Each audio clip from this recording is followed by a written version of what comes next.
Bienvenue sur Chakra Concept pour une nouvelle vidéo journalière. Je réponds aujourd'hui à la question: faut-il prendre ses mensurations?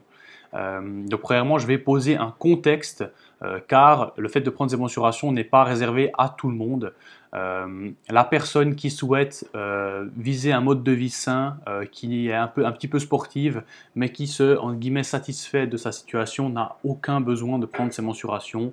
La plupart du temps, le fait de prendre ses mensurations doit servir un intérêt. La plupart du temps, c'est pour les personnes qui ont envie d'avoir un certain contrôle sur leur corps, de voir une évolution dans le temps. Donc, logiquement, des sportifs ou des personnes qui ont peut-être perdu du poids, qui veulent ensuite contrôler leur mensuration pour savoir est-ce que je reprends pas. Au final, les personnes qui ont besoin de repères. Typiquement, si vous êtes un sportif, que vous faites, je sais pas, de la musculation, du crossfit, etc., ça peut être intéressant de prendre des mensurations pour voir l'évolution et surtout l'impact qu'aura l'entraînement sur son organisme. De même pour ceux qui font des diètes, ceux qui se cherchent au niveau macronutriments ou ceux qui se cherchent au niveau des calories, de savoir, voilà, si je mange tant de calories, mon tour de taille ne bouge pas, si je mange un peu plus, il augmente. Donc ça vous permet de savoir si vous êtes en maintenance, en surplus ou en déficit. Donc ça peut être un super outil pour avoir vraiment le pack complet de mesures et de données à analyser pour voir son évolution sur le temps. Deuxième point de la vidéo, quand prendre ces mesures et quelles mesures prendre. Donc le moment idéal pour prendre ces mesures, ce sera le matin à jeun au réveil. Ce sera le moment où il y aura le moins de modulation de poids, d'impact de la journée sur le corps. Évidemment, inutile de comparer une semaine à une autre. Il faut avoir, si vous n'avez que 2 données, ça ne va pas être intéressant de comparer, mais si vous avez plusieurs mois de données, là, ça sera intéressant de pouvoir tirer les premières conclusions. Donc, si vous commencez cette semaine, la semaine prochaine, ne tirez déjà pas les conclusions de vous dire, voilà, c'est bon, je suis en déficit ou je sais pas quoi. Prenez déjà le temps d'évaluer comment vous réagissez à diverses choses et ensuite vous pourrez tirer des conclusions sur la pente que vous prenez si vous êtes en surplus, déficit, etc. Ensuite, quelles mesures prendre? Donc, premièrement, le poids. Donc, il suffit de vous peser pour avoir une première donnée. Donc, il ne faut pas avoir des objectifs concrètement trop sévères en termes de poids. Honnêtement, il y a des personnes qui perdent 5 kilos, on dirait qu'elles en ont perdu 15. Et des personnes qui en perdent 15, on dirait qu'elles en ont perdu 5. Donc, c'est vraiment pas il ne faut pas vous fier que à cette donnée. Attention, c'est l'erreur que font beaucoup. Ensuite, les autres mesures se prendront en centimètres. Vous pouvez prendre le tour de cuisse, vous pouvez prendre le tour de taille, le tour de poitrine, le tour au niveau des épaules et le tour de bras au niveau du biceps, éventuellement la nuque, le cou. Évidemment, essayez de toujours prendre au même endroit. Moi, je me suis fait des repères. Si je prends le tour de taille au niveau du nombril, le nombril est un bon repère. Je prends le tour de taille au niveau de ma cuisse et j'ai un petit grain de beauté et je le prends toujours à cet endroit-là. Comme ça me donne un repère lorsque je mesure. Donc il y a des petits repères à prendre comme ça. Et comme ça, ça sera fixe dans le temps. Ça ne va pas varier parce que vous prenez 1 cm plus haut, 1 cm plus bas. Mais sinon, vous pouvez mettre en place des mesures plus précises, vous dire voilà, je prends ma cuisse à tant de centimètres du genou, je prends à cet endroit-là. Donc, à vous de mettre en place une routine qui sera fiable et qui permettra d'établir des repères pertinents dans le temps. Donc, personnellement, je mesure à 3 endroits seulement, c'est la taille, la cuisse et le tour de bras. C'est les seuls repères que je prends. Je pense que chez les femmes, c'est ultra intéressant de prendre le tour de poitrine.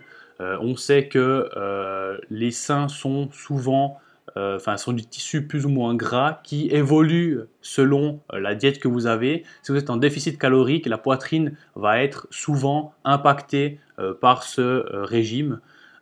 Donc ça peut être intéressant d'avoir ce repère à cet endroit-là. Une fois que vous avez fait votre tableau, donc rien de plus simple que de faire un tableau Excel avec la date, le poids et les diverses mensurations. Éventuellement, faites un espace remarque où vous pouvez dire voilà, je suis à tant de calories, je sais pas, j'ai commencé à me supplémenter en telle chose, ou je subis une grosse période de stress ces dernières semaines. Il y a des choses comme ça que vous pouvez mettre pour avoir encore plus de données, pour créer un contexte dans lequel ces données vont être interprétables. Et une fois que vous avez plusieurs mois de chiffres, vous avez plusieurs mois de mesures, vous pourrez commencer à tirer vos conclusions, de vous dire voilà, J'ai perdu du poids sur ces 2 mois. Je remarque que mon tour de taille évolue bien, je remarque que mes cuisses ne bougent pas. Donc vous pouvez vous dire, voilà, si vous perdez beaucoup d'un endroit et moins d'un autre, et que vous avez perdu 5 kilos, vous pouvez vous dire, voilà, ça veut dire que je stocke beaucoup à la taille. Si vous êtes une femme, vous pouvez vous dire, je stocke beaucoup dans la poitrine. Donc vous pouvez créer un peu des tendances et apprendre un peu à vous connaître, à vous dire, voilà, maintenant je sais que si je vois que le tour de taille monte, c'est que j'ai pris du gras. À l'inverse, si votre tour de cuisse augmente, vous dire, j'ai pris des cuisses, ce n'est pas du gras car je stocke normalement dans la taille. Et si la taille reste fixe et les cuisses augmentent, c'est que vous avez pris des cuisses et non, en muscle et non en gras. Autant vous dire que c'est relativement complexe et chacun, dans ce cas-là, devrait apprendre un peu à apprivoiser ses données et à se connaître au travers de ces chiffres. Évidemment, ne reposez pas tous vos espoirs là-dessus, mais évidemment, c'est intéressant d'avoir un repère, en tout cas sur le temps, pour voir votre évolution. Dernier point que j'ai envie d'aborder, c'est l'aspect psychologique, j'ai envie de dire, c'est peut-être pas le bon terme, mais en ce moment, typiquement, moi j'essaye de perdre du gras, donc là j'ai perdu, je sais pas, 3-4 kilos, et lorsque je perds du poids, à partir d'un certain palier, j'ai l'impression que je deviens maigre. Ce n'est pas le cas du tout, mais j'ai par moments une espèce de, pas de frayeur, mais de coup un peu émotionnel, me dire, ah merde, je perds vraiment du poids, je perds tout, là, je deviens tout fin, je vais perdre mes performances. Alors que finalement, ce n'est pas le cas. Et je réfléchis 2 secondes et je me dis, ben non, c'est pas vrai. Mais le fait d'avoir ces mesures, de vous dire, voilà, de semaine en semaine, je mesure certains tours de bras, etc., vous vous rendez compte que au final, vous ne perdez pas. Ça veut dire que vous voyez le poids descendre sur la balance, évidemment le tour de taille un peu qui diminue, mais vous vous dites, ouais, mais mon tour de bras ne bouge pas, mon tour de cuisse ne bouge pas. Donc non, tu as beau avoir des frayeurs, mais ce n'est pas justifié, c'est juste ton corps qui t'envoie des signaux, mais complètement faux. Et au final, ça vous permettrait de vous rassurer, ça vous permettrait de rester en confiance, on va dire, dans votre démarche. Donc voilà pour cette vidéo, j'espère qu'elle vous aura plu. Évidemment, je le rappelle, la prise de mensuration de poids et le fait de peser ces éléments, etc. n'est pas réservé à tout le monde. Seules les personnes qui sont motivées, qui souhaitent avoir un contrôle total sont concernées. Et évidemment, les personnes qui bloquent dans leur perte de poids, je les encourage évidemment à essayer de passer par une phase de calcul qui leur permettrait de poser des bases fixes pour avancer.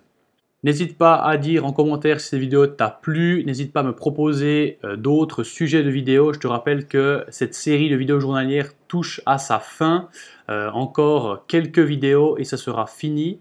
Donc j'espère que ça t'aura évidemment plu et nous on se dit à demain pour une prochaine vidéo journalière. Ciao!